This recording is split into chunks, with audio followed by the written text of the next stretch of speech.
আসসালামু আলাইকুম। ফটোশপের আরো নতুন একটি টিউটোরিয়ালে আপনাদেরকে স্বাগতম। ফটোশপের আজকের টিউটোরিয়ালে আমি দেখাবো কিভাবে একটি ছবির ব্যাকগ্রাউন্ড সহজে চেঞ্জ করা যায়।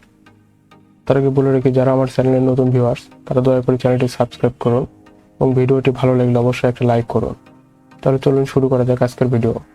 তো আমি এখানে ফাইল মেনু থেকে ওপেনে যাব। ওপেন থেকে আমি কাঙ্ক্ষিত ছবিটি এখানে নিয়ে আসবো। তো আমি এই ছবির ব্যাকগ্রাউন্ড চেঞ্জ করব। তো ছবিটি নিয়ে আসার পর এখান থেকে লোসো টুল নামে একটা অপশন আছে, লোসো টুল ক্লিক করব।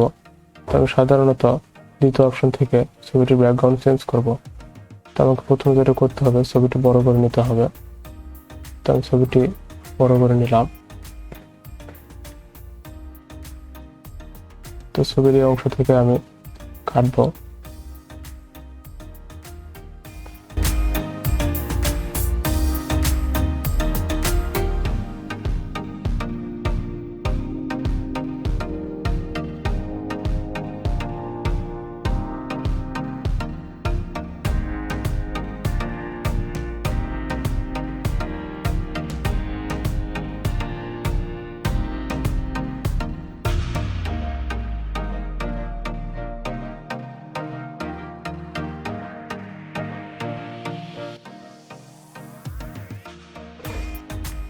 তো সিলেক্ট করে নেওয়ার পর আমি এখান থেকে সিলেক্ট অপশনে যাব।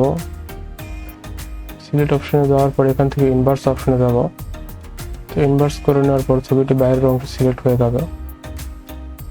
তো আমি যে ব্যাকগ্রাউন্ডটা দিতে চাই সেটা আমি সিলেক্ট করে নেব। এখান থেকে নিয়ে ব্যাকগ্রাউন্ডটা দিব। সিলেক্ট করে নেওয়ার পর কন্ট্রোল ব্যাক স্পেস করলে ছবিটির ব্যাকগ্রাউন্ড সিলেক্ট হয়ে যাবে। দেখুন, কন্ট্রোল ডি হিসেবে আমি সিলেকশনটা তুলে দেব। তাহলে দেখুন কিভাবে আমি ছবির ব্যাকগ্রাউন্ডটি চেঞ্জ করছি। আর ছবিটির রেজুলেশন কম হয়, এরকম ফাটা ফাটা দাগ দেখা গেছে। আর রেজুলেশন ভালো হলে, ফটোর রেজুলেশন ভালো হলে ছবিটা আরো স্মুথলি ব্যাকগ্রাউন্ড রিমুভ করা যেত। ব্যাকগ্রাউন্ড রিমুভের ক্ষেত্রে এখানে একটু দেখা যাচ্ছে এখানে কিছু ব্যাকগ্রাউন্ড রয়ে গেছে, তো আমি এটা রিমুভ করব। এটা করার জন্য আমি ছবিটা একটু জুম করে নেব। তো জুম করার পর এখান থেকে আমি এটা সিলেক্ট করে নেব। লোসো টুল সিলেক্ট করা আছে অলরেডি। তো আমি এখান থেকে অংশটা সিলেক্ট করার জন্য এখান থেকে ক্লিক করব।